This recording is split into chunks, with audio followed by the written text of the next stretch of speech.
Vamos a los fundamentos de termodinámica. Muchos autores llaman a la termodinámica como ciencia de la energía.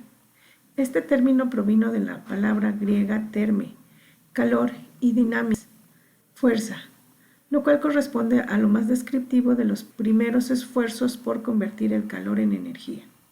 Una de las más importantes y fundamentales leyes de la naturaleza es el principio de la conservación de la energía. Este expresa que durante una interacción la energía puede cambiar de una forma a otra, pero su cantidad total permanece constante.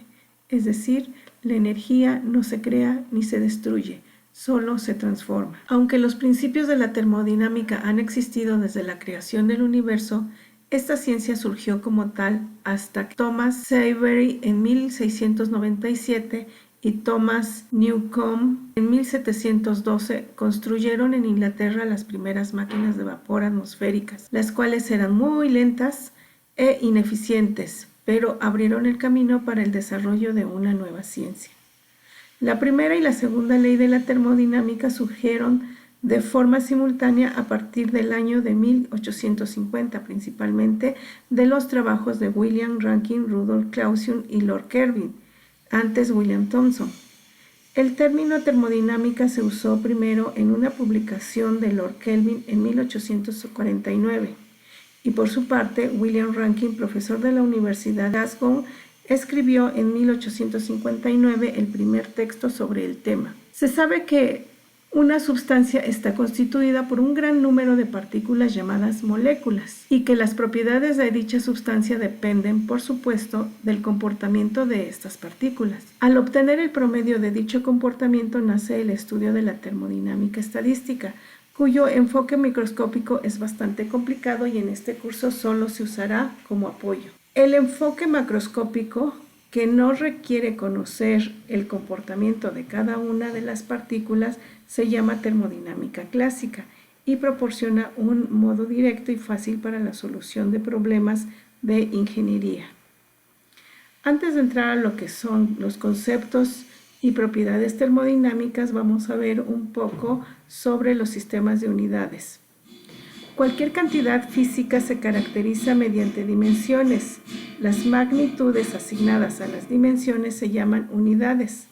Algunas dimensiones básicas, como la masa, longitud, tiempo, temperatura, se seleccionan como unidades primarias o fundamentales, mientras que otras como la velocidad, la energía y el volumen se expresan en términos de las dimensiones primarias y se llaman dimensiones secundarias o dimensiones derivadas.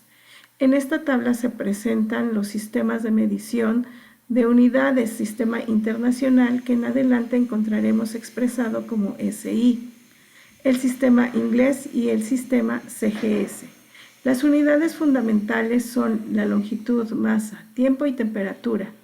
Adentrándonos un poco más hacia la ingeniería, encontramos la corriente eléctrica, la cantidad luminosa y, por supuesto, la cantidad de materia. Las medidas derivadas son la fuerza, la presión, la energía, entre otras, que más adelante se irán desarrollando. Ahora sí, vamos con las definiciones de peso y masa. La masa es la cantidad de materia que tiene un cuerpo y es la misma en cualquier parte. Es una medida escalar.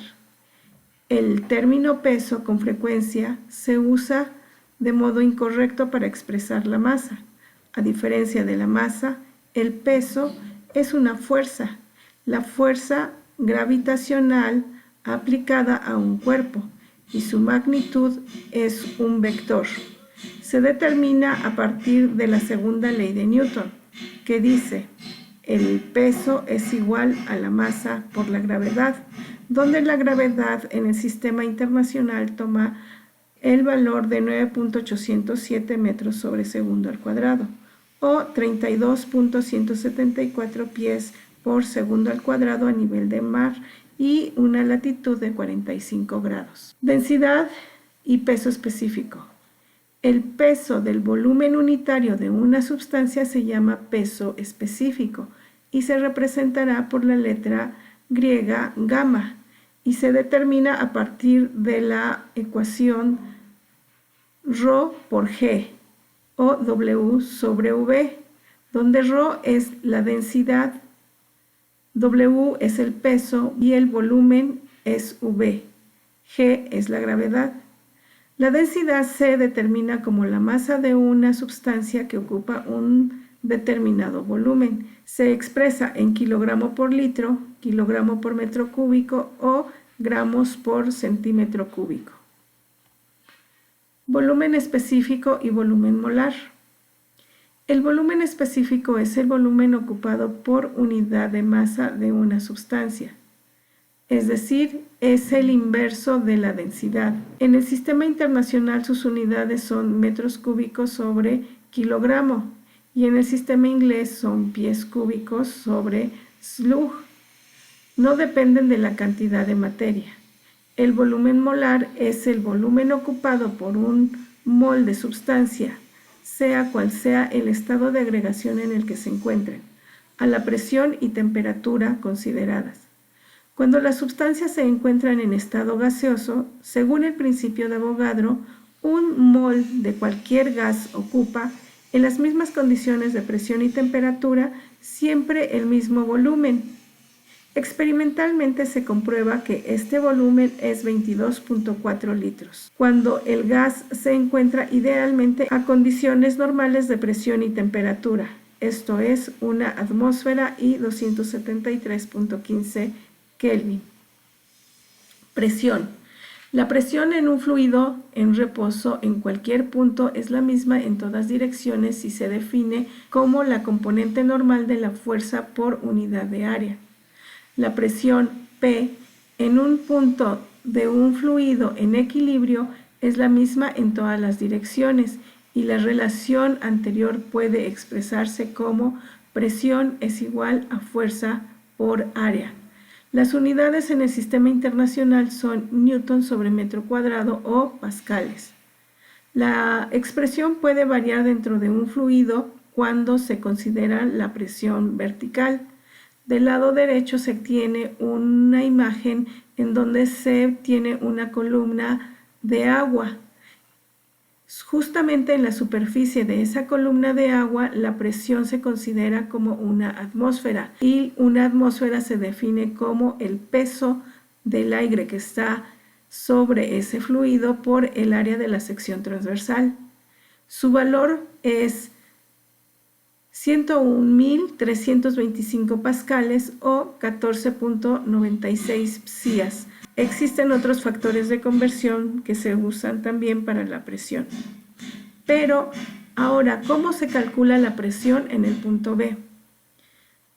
Pues en el punto B se está sumando el peso del líquido que está cargando justamente toda la parte superior del líquido y el peso del aire que está sobre el líquido. Por lo tanto, vamos a obtener una sumatoria que está expresada como presión de B, la cual se encuentra expresada con la siguiente fórmula. Presión de B es igual al peso en el punto B sobre el área de la sección transversal más la presión atmosférica. Sustituyendo la fórmula del peso específico, esta ecuación se transforma en peso específico por volumen sobre área más la presión atmosférica.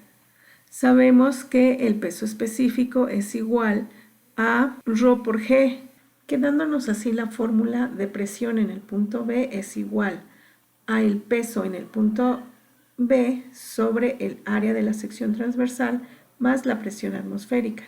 Sustituyendo la fórmula del peso específico es igual a la densidad por la gravedad o el peso sobre el volumen, despejando de ahí el peso, obtenemos que la presión de B también es el peso específico por el volumen sobre el área más la presión atmosférica. Por otro lado, se sabe que el volumen es igual a el área por una longitud y si esa longitud L es la altura que se ve en la imagen de la columna de líquido, entonces podemos sustituir y decir que la presión de B es igual a la densidad por la gravedad por el área por la altura sobre el área más la presión atmosférica.